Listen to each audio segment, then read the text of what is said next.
Now I'm down inside the World War II Memorial, and it is bright and it is hot, but this is the time the bus dropped me off. I'm on vacation. I gotta make pictures. This is the time. What am I gonna do? Well, first thing I'm gonna do, I'm gonna look at the angle of the sun. It's going that way. So I'm looking, okay, that's fine.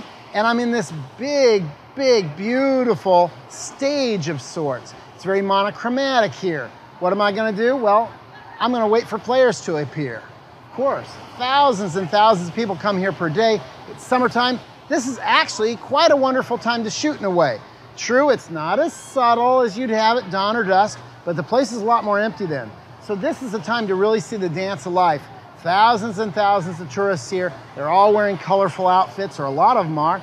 This is a really good chance to think about technique and how to make good frames when it just appears to be just chaotic and kind of a mess. I'm gonna start simple and stay simple actually, because it's hot. I don't want to be carrying a lot of gear. I've got my Nikon D4 camera here, but it doesn't matter what kind of camera you have really. But I do care about lens choice. I've got a 28-300 here. It's a really nice wide telephoto zoom, and I can make a variety of pictures here, and I intend to do that.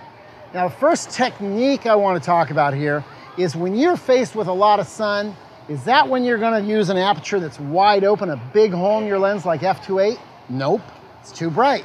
You'd use that type of an aperture if you were talking about low light, beginning and end of the day.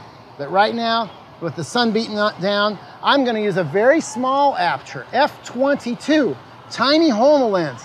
Why? It lets less light in to the sensor. You wouldn't wanna burn up your camera's sensor, right? It wouldn't actually burn up, but everything would be overexposed. So a tiny hole in the lens lets a small amount of this big light in, and it has a second effect. A tiny hole in the lens, that gets us lots and lots of depth of field. So everybody's gonna be in focus. That's great, that's terrific. I want everybody to be in focus. Tons of people, I can stack them up no matter where I am virtually. If I'm using a medium to wide angle, everybody's gonna be in focus, okay? So that's a good technique to use, is a very small hole in the lens, small aperture, lots and lots of depth of field. That's a very good thing to start with, and a lot of fun, actually. We don't get an opportunity to do that very much, but you do if you're working in the middle of the day. So let's talk about a second technique, okay? A second really good technique for creating nice, interesting visuals, no matter what the time of day. It's called rule of thirds. You know about rule of thirds, don't you? That's when we don't just center our subject, we put subjects off in the corner. The subject could be people, could be dogs, could be fountains, could be these structures here at this beautiful memorial, could be anything really. Just get the subject off center and use those corners well.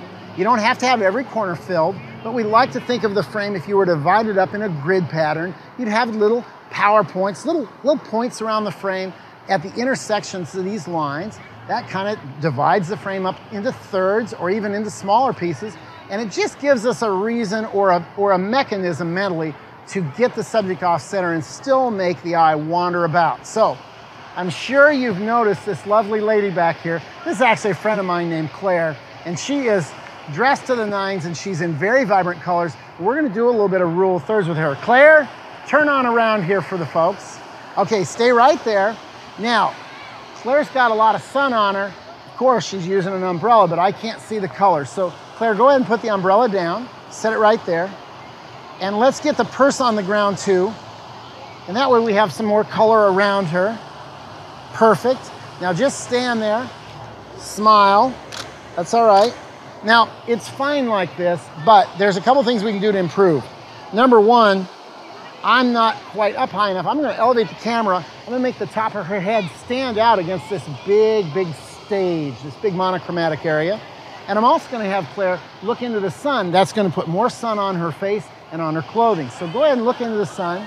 Perfect, there we go. I'm gonna elevate the camera just a bit. The beauty of digital is you can see exactly what you're getting. Yep, hold on to your sunglasses, that's nice. That's excellent. So I've got Claire down in that bottom right-hand corner, really. In fact, to make it easy, Claire, why don't you dig through your purse for a minute? So now, she's lower, she fits well into the scene. Perfect. Now I'm waiting for people to walk through the scene, trying to get it clean behind her, but people are always in motion. It's no big deal if you're patient, right? Very good. Smile, pretty. There we go. I'm gonna have you look off into the sun one more time. Great, thank you. Put the umbrella back on, stay out of the sun. So that's a very easy, simple way, isn't it? Very simple way. If you're out here with loved ones or friends or just capturing the dance of life, think about rule of thirds. That's a really nice way to create a lasting image that goes to work and is something you'll want to look at over and over again. The Art of Travel Photography, 6 expert lessons, taught by photographer Joel Sartori. Order it now from the Great Courses and National Geographic.